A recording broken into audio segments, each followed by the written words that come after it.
Bienvenidos, amigos y amigas, a Historia con el Móvil. Mi nombre es Juan Jesús Pleguezolo y con esa magia que nos permite el podcast, rompiendo el tiempo y el espacio, desde los estudios centrales del cuarto de mi casa, te mando un caluroso abrazo. Ya sea estés en el gimnasio, estés caminando por el campo, te vayas a la cama, estés yendo al trabajo, espero en los próximos minutos ofrecerte una agradable compañía. Este programa va dedicado a todas esas personas que aman el saber, que aman el conocimiento, que guardan en sí un espíritu humanista. Este es vuestro espacio. Y ahora sí, empecemos con el programa. París, 1862. Francia vive bajo el segundo imperio francés, con el autoproclamado Napoleón III. ¿Qué pasaba en París? ¿Qué pasaba en París en la década de 1860 y 1870? ¿Por qué tanto genio se tropezaba por las calles? ¿Por qué había tanto genio viviendo en esa ciudad? O sea, París, sin duda alguna, era el epicentro del arte, el epicentro del ingenio y del talento. Si querías triunfar, tenías que irte a París. Ese era el hábitat natural para todos aquellos artistas, para toda aquella gente inquieta que rebosase talento. Tenía que irse a París, tenía que irse a los cafés de París y allí podría encontrarse como un pez en el agua. Fíjense. En una academia llamada Academia Gleire 1862 hay 3 alumnos un tanto peculiares, un tanto especiales, un tal Monet, Renoir y Basile. 3 genios, da la casualidad que se dan en el mismo curso de dibujo. En el mismo curso de dibujo, ahí están estos 3 primeros espadas, estos 3 fieras del arte, estos 3 talentos innatos que desbordaban inspiración por todos lados. Allí estaban los 3 tomando clases en la misma academia de dibujo. Y se hicieron amigos, incluso con el tiempo Basile, que era el que más dinero tenía, en su momento llegó a coger a los otros 2 en su propia casa. Vaya pandilla. Al otro lado, en la clase alta, las familias acomodadas, tenemos otros 2 amigos, un tal Manet y un tal Degas. Degas era un tipo complicado, un tipo que tenía un ego. Es que los artistas tienen, aunque te lo nieguen, pero los artistas tienen un ego infinito. Cuanto más grande sea su talento, pues su ego va en proporción a este. Eso es así. Y Degas no solo tenía un ego tremendo, sino que tenía un lado oscuro, un lado tormentoso. Probablemente sufría mucho en su interior, ¿vale? Y era un tipo difícil. Luego tenemos a Manet, que de alguna manera seguramente fue el pionero del impresionismo. Manet, sin querer, sin saberlo, fue un poco el primero en abrir esa senda que luego seguiría el resto. Y Manet también era un tipo con mucho ego, obsesionado con conseguir el éxito, obsesionado con conseguir el reconocimiento. Esta gente quería ser famosa, tenía mucho ingenio y tenía mucho talento, pero querían ser famosos como fuese. Luego tenemos a un tal Cézanne, otro tío también raro de narices, otro tío también introvertido y difícil. Y fíjense, Monet, Renoir, Basile, Manet, Degas, Cézanne y otros tantos se juntaban para tomar café. Había un café, se llamaba el Café Gerbois, y allí, una vez a la semana, se reunían para tomar café y charlar, y hablaban de su obra, intercambiaban ideas, impresiones, planeaban juntos nuevos proyectos, hablaban de cómo estaba el arte en general, y unos a otros se apoyaban. ¡Qué maravilla! O sea, probablemente esta sea la tertulia con mayor talento de la historia. Probablemente esta es la tertulia donde ha habido más y mejores artistas juntos en una mesa. Yo, si pudiese viajar en el tiempo, si pudiese elegir un momento, sin duda alguna, pediría irme a una de estas tertulias, sentarme en una mesa con Monet, Renoir, Basile, Manet, Degas, y quedarme ahí callado y escuchar. Ese sería, si pudiese viajar en el tiempo, eso es lo que haría. Viajar a una de estas tertulias y escuchar a ver de qué hablaban y cómo hablaban. Porque se junta a esta gente que son de los mayores genios de la historia, o sea, ¿qué conversaciones tendrían?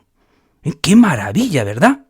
Pero, ¿qué sucede? Toda esta gente estaba ansiosa de reconocimiento, ansiosa por triunfar, ansiosa por ganar. Bueno, por supuesto, como todo buen artista que lo quiera, llegaba mucha gente, y luego si además ganas dinero, pues mejor, bienvenido sea, ¿verdad? Primero el reconocimiento y luego el dinero, ¿no?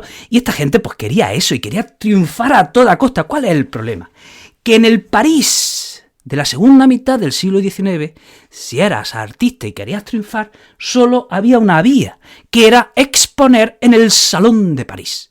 El Salón de París era una exposición que se organizaba a veces cada año, a veces cada 2 años, por la Academia de Bellas Artes de París, y había un jurado de profesores que seleccionaba de manera meticulosa y cuidadosa cada obra que se exponía en el Salón de París. Exponer en el Salón de París te podía garantizar la fama, el reconocimiento, el dinero. Entonces, claro, los artistas, les daba... Se morían por salir en el Salón de París, porque eso les podía ser el comienzo de la fama y de poder vivir bien del arte. ¿Cuál era el problema? ¿Cuál era el problema? Pues que en el Salón de París, si querías exponer en el Salón de París, pues tenías que tragar con unos cánones muy específicos.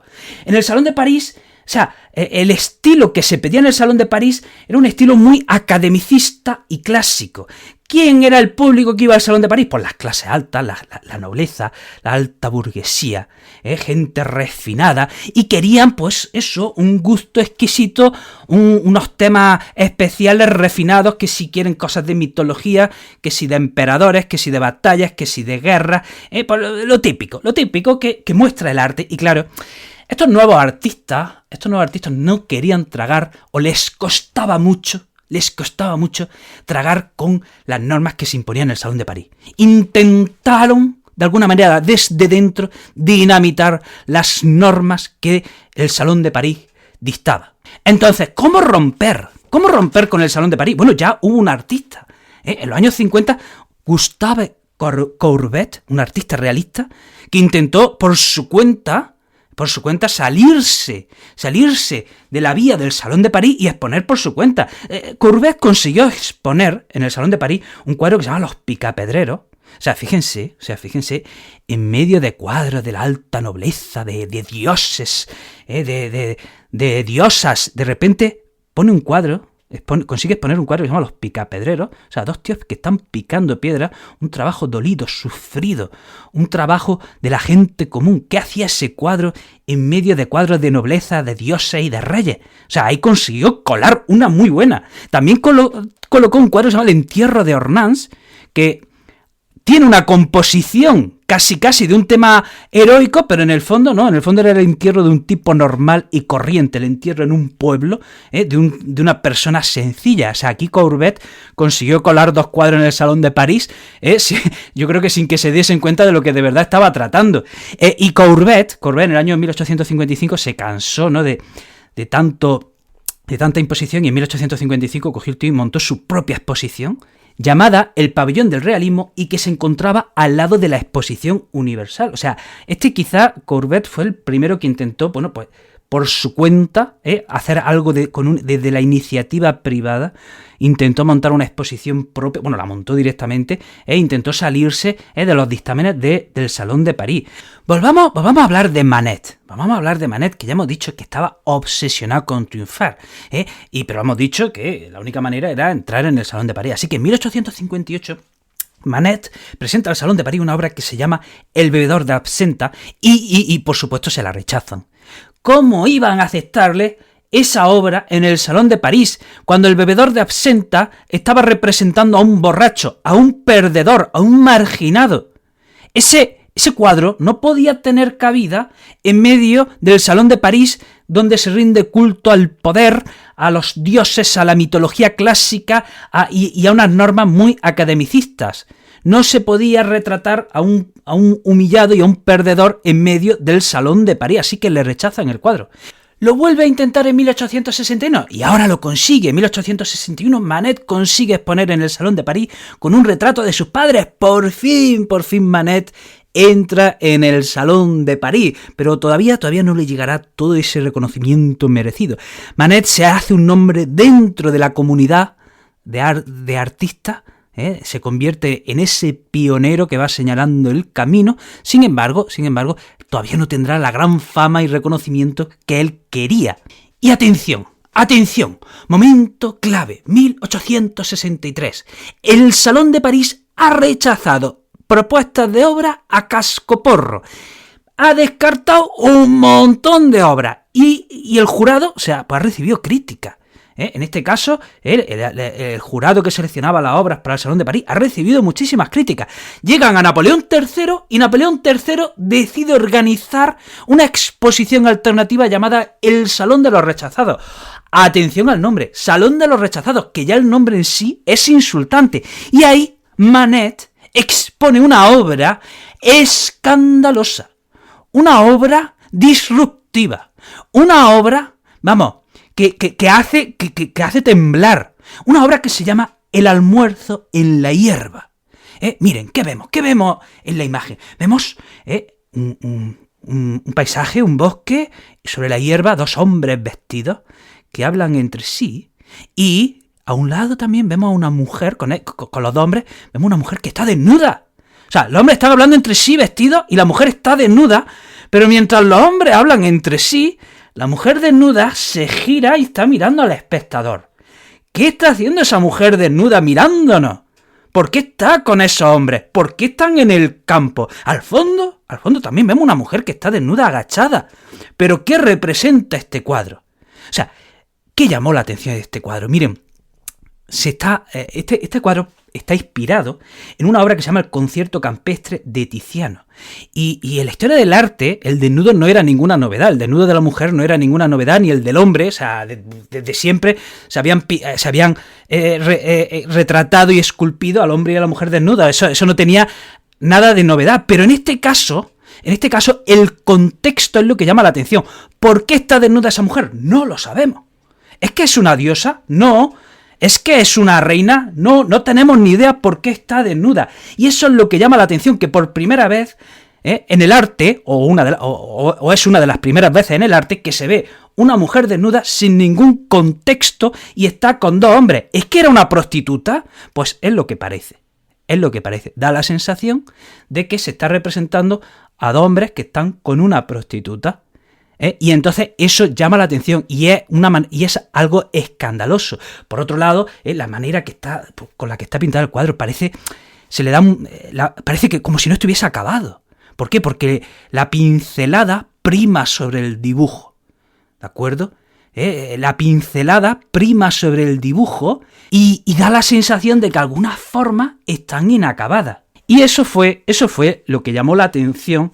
Eso fue lo que resultó escandaloso, ese desnudo sin contexto alguno, en el que directamente a dos hombres con una prostituta, cuando seguramente todo el público, todos los hombres que iban a ese Salón de París o que iban a exposiciones, casi todos habrían estado con prostitutas, pero de repente verlo allí expuesto, dice, hombre, por favor, esto es un insulto, ¿vale? Ese mismo año pintó otra obra que la expuso 2 años después, Olimpia, 1865. Ahora sí, de nuevo, Manet consigue entrar en el Salón de París con su obra Olimpia.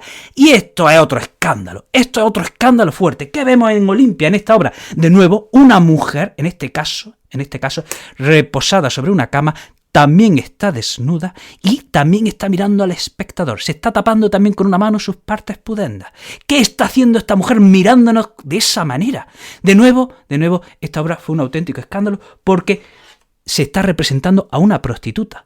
Claramente se está representando a una prostituta, no es una diosa. Esta obra está inspirada en la Venus de Urbino de Tiziano. Y ya hemos visto en la historia del arte muchísimas diosas desnudas que están en una cama mirando al espectador o mirándose en un espejo, ¿vale? Pero por primera vez se ve de esta manera a una mujer mirando, a una prostituta mirando al público, mirando al hombre, como diciéndole, bueno, ¿qué? ¿Vas a pagarme o no? ¿Qué sucede? Bueno, pues que esta obra, pues de nuevo fue un escándalo. Esta obra, aún estando en el Salón de París, fue un escándalo. ¿Y qué sucede? Vamos a ver, tanto la mujer desnuda que aparece en el almuerzo en la hierba, como la que aparece en el cuadro de Olimpia, es la misma. Y es una modelo llamada Victorine Meurant, y era muy conocida en la clase alta de París. ¿Por qué? Esta mujer era modelo y posaba para Manet y también posaba para Degas, ¿de acuerdo? Pero es que además de ser modelo, también era pintora. Y expuso 6 veces. Esta mujer expuso en el Salón de París. Pero es que, además de ser modelo, además de ser pintora, que consigue exponer en el Salón de París, también era prostituta. Y era una prostituta conocida. Entonces, claro, cuando la alta burguesía va allí al Salón de París, se encuentra la Olimpia, allí la reconocen y les parece escandaloso que en mitad del Salón de París se haya hecho el retrato de una prostituta y así, y mirándonos de esa manera tan descarada al público. ¿Qué sucede? Que a Manet lo critican, le atacan, o sea, le dicen de todo, lo denigran, le hacen una auténtica cancelación. Y Manet llevaba muy mal las críticas, lleva tan mal las críticas que se va de viaje y se va a España y allí conoce a otros dos grandes talentos. Bueno, no los conoció, ya le hubiera gustado a él, conoció la obra de otros dos grandes genios y talentos como son Velázquez y Goya, obras que le influyeron muchísimo a Manet. Como he dicho, Manet llevaba fatal las críticas, menos mal que no vivió la época de ahora de las redes sociales, porque no sé qué le hubiera dado algo, ¿no? Fíjense, en una ocasión un periodista amigo suyo llamado Duranti escribió un artículo donde criticaba un poquito una de sus obras. Lo encontró en el Café Gerbois, del que hemos hablado antes. Tuvieron un enfrentamiento dialéctico y le retó un duelo. Y se enfrentaron al día siguiente en un duelo supuestamente a muerte, a esgrima, y cogieron su espada, empezaron ahí a darse, pero ¿qué pasa? Que ninguno de los dos sabía manejar la espada, a los dos se les cayeron las espadas, empezaron a hacer, en fin, que hicieron un poco el ridículo. Manet hirió a Duranti y dijo, vale, ya está, mi honor está restablecido, y ahí se quedó el combate y volvieron a ser amigos. Pero fíjense, por una crítica llegó a retar a muerte a un periodista que además era amigo suyo. Pero bueno, vamos a ver. Entonces este grupo de artistas llamados impresionistas, ¿qué buscaban? Vamos a ver, estos artistas, ¿por qué han pasado a la historia? ¿Por qué fueron tan grandes? Estos artistas representaban el alma de las cosas, representaban la esencia del momento, representaban el espíritu. En la segunda mitad del siglo XIX la cámara fotográfica está arrasando y la fotografía ya está haciendo lo que en cierta manera ya hacía el arte tradicional. O sea, un pintor, un artista ya no puede competir con la cámara fotográfica. Así que estos artistas supieron dar un salto adelante, ¿de acuerdo? Supieron sortear el gran problema que supuso la cámara fotográfica e hicieron algo que la fotografía jamás, ni hoy día hará. Ni hoy día la mejor de las cámaras con el mejor de los filtros puede hacer. Y es que estos pintores consiguen retratar la esencia, el espíritu, el alma de lo que se está viendo en ese momento. Y eso una fotografía no puede hacerlo. Estos pintores sí podían, ¿vale? Pero la fotografía no puede. Estos fotógrafos eran unos locos del arte. Se fueron los primeros en coger el caballete e irse al exterior, al bosque, en mitad del bosque, a pintar lo que viesen. Lo que viesen en el momento, por eso se ponían a pintar. De hecho, un día se fueron Monet, Renoir y Basile, se fueron a pintar a un bosque, y allí había un lanzador de discos que ¡pum!, lanzó un disco y cayó en Monet, en una de las piernas, le dio a Monet en una pierna, se la rompió y se lo tuvieron que llevar. Monet estuvo en la cama por varias semanas, por estar en un bosque pintando, ¡pum!, le cayó un disco en una pierna. Y cómo no, pues ¿qué hizo Basile? Pues Basile retrató a Monet en esa cama, reponiéndose de la herida en la pierna. En el estilo de los impresionistas, o sea, se primaba la pincelada sobre el dibujo, de manera que muchas veces nos acercamos a un cuadro impresionista y vemos pegotes de pintura, vemos muchas manchas de pintura, pero conforme nos alejamos del cuadro distinguimos formas, de manera que en el arte impresionista la forma se forma en el ojo, no en el lienzo. Vamos ahora con Monet. 1866 consigue, ahora le llega el momento a Monet, consigue exponer en el Salón de París con una obra que se llama La Mujer de Verde. En esta Mujer de Verde, una tal Camille, que luego se convertirá en su esposa, y que le dará 2 hijos. La Mujer de Verde, que tuvo muchísimo éxito. Y atención, fíjense, Claude Monet consigue exponer en el Salón de París, y cuando la gente ve el autor Monet se confunden ¿con quién? Con Manet. Y la gente le dice a Manet, ¡hombre, enhorabuena, Manet! ¡Qué bien, qué gran obra! ¡Qué éxito, me encanta tu obra! Y eso a Manet le cabrea. O sea, imaginaros, un artista con el ego que tenía Manet, que de repente lo confundan con otro. Eso es lo peor. Y a Manet le felicitaron por la obra de Monet. ¿De acuerdo? Y eso les cabreó muchísimo, aunque ojo, con el tiempo acabaron haciéndose amigos Manet y Monet. Decía entonces que Monet triunfa en 1866 con la mujer de verde, que será su esposa, Camille. Y pasaron los años y están los pintores pensando en montárselo por su cuenta, porque el Salón de París, jolín, se lo están poniendo muy difícil. Pero en 1870 estalla la guerra. Estalla la guerra entre Francia y Prusia. Degas, Monet, Renoir van a la guerra. Basile también va a la guerra y Basile muere. Y Monet se va. Monet se va de la ciudad con su esposa y se van a Londres. Y allí Monet conocerá la obra de William Turner, que le influirá muchísimo. Termina la guerra y Monet vuelve a París, pasa un tiempo en un puerto donde venía su familia, que se llama El Havre, que está en el mar, y allí pinta en 1873, quédense con este nombre, un cuadro que se llama Impresión Sol Naciente, ¿de acuerdo? Quédense con este nombre que luego volvemos a él. Monet y su familia pasan apuros. Están pasando apuros. Monet no paraba de trabajar, pero bueno, el dinero no terminaba de llegar y bueno, tiene la suerte, entre comillas, y ahora veréis, que le contrata una rica familia llamada la familia Hochedet. Bien, estamos en 1876. ¿Qué pasa? Que le encarga una serie de cuadros y resulta que esta familia estaba arruinada. Ernest Hochedet había despilfarrado el dinero y esta familia se había arruinado. 6 hijos tenía la familia. ¿De acuerdo? Y atención, en 1877, esta familia que está arruinada se va a vivir con Monet y su esposa. Insisto, Monet ya vivía mal, bueno, pues ahora tiene que mantener a su mujer, a sus 2 hijos y a la otra familia, que ¿sabéis cuántos hijos tenía la otra familia? 6 hijos. 6 hijos. La esposa de Monet muere en 1879, con 32 años. Se llamaba Camille, hemos dicho. Y bueno, ya saben cómo en Monet, que un obsesionado de la pintura, del arte, de la luz, de captar la esencia, de captar el momento, todo lo transformaba en arte. Cada momento para él podía ser arte, y de hecho cuando muere su esposa, nada más morir, él la retrata también. Él también retrata a su esposa en el lecho de muerte.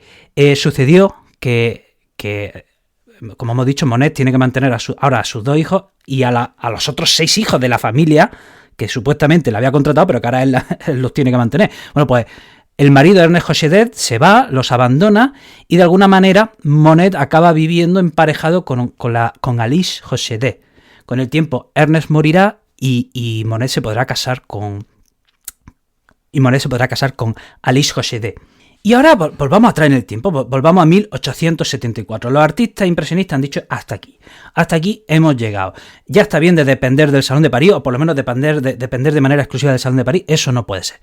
Si el Salón de París nos acepta, muy bien, pero vamos a intentar nosotros por nuestra cuenta ganar la fama. Así que empiezan a organizar una serie de exposiciones alternativas donde van a mostrar su obra.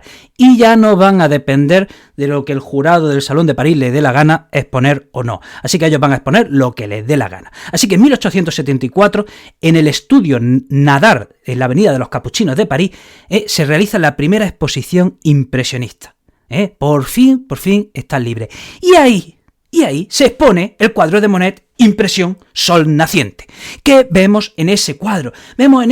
Si nos acercamos, vemos muchos pegotes de pintura, pero si nos alejamos, distinguimos unos mástiles, distinguimos lo que parece que es una barca, vemos esos brillos dorados, parece que son olas, esa nebulosa parece que son nubes, y vemos un puerto, y lo que estamos viendo es un amanecer. En el fondo, Monet no está representando un puerto.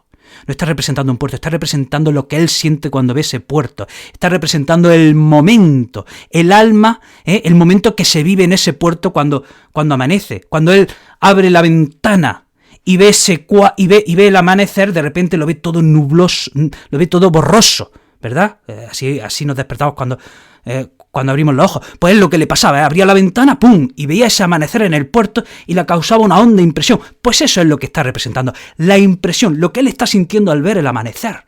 ¿De acuerdo? Por eso lo vemos todo un poquito borroso. Y cuanto más nos alejamos del cuadro, más claras vemos las formas. Y ese cuadro se llamaba Impresión Sol Naciente.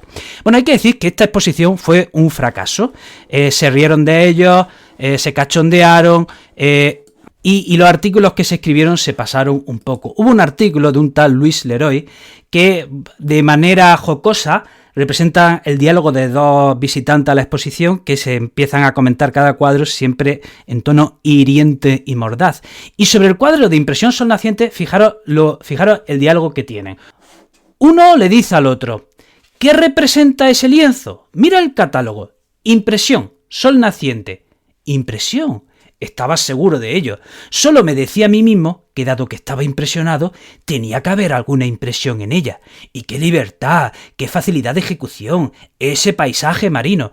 Bueno, pues el cachondeo de este diálogo gracioso e hiriente, pondrá nombre al movimiento. Por este cuadro, que se llamaba Impresión Sol Naciente, pues lo llaman de manera insultante impresionista e impresionista, y ese será el nombre que adquiera el movimiento, ¿de acuerdo? Así que de un insulto, bueno, pues nace la etiqueta de este movimiento. Y hay que decir que hubo otras 7 exposiciones más impresionistas. En total fueron 8 exposiciones impresionistas que, bueno, fueron abriendo el camino hacia nuevas formas en el arte. Y ya para terminar, decir que Monet, el pionero del impresionismo, en 1881 por fin le dan la Legión de Honor.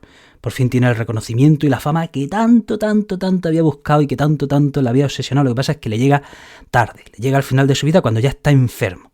Resulta que había llevado una vida desordenada, había frecuentado prostíbulos y había contraído una enfermedad, había contraído la sífilis, y eso le hizo perder una pierna en 1883 y unos días después de la operación murió.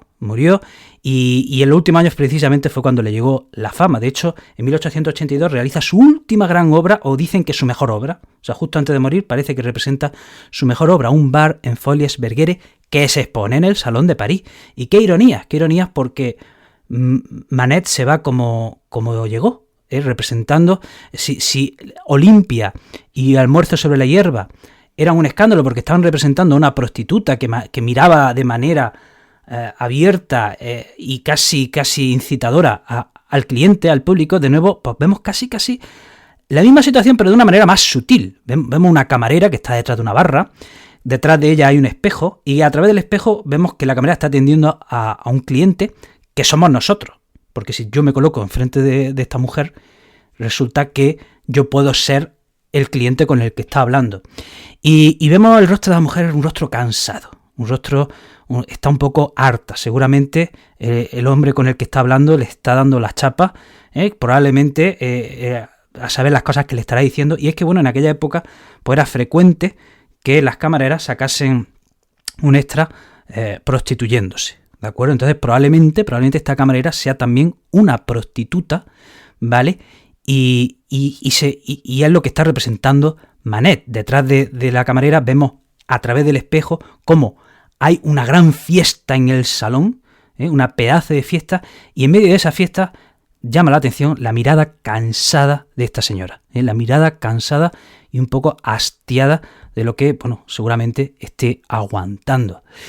Bueno, hasta aquí el programa de hoy, espero que te haya resultado interesante. Te recuerdo que este episodio lo puedes escuchar desde Podium Podcast. También decirte que estoy hiperactivo en redes sociales.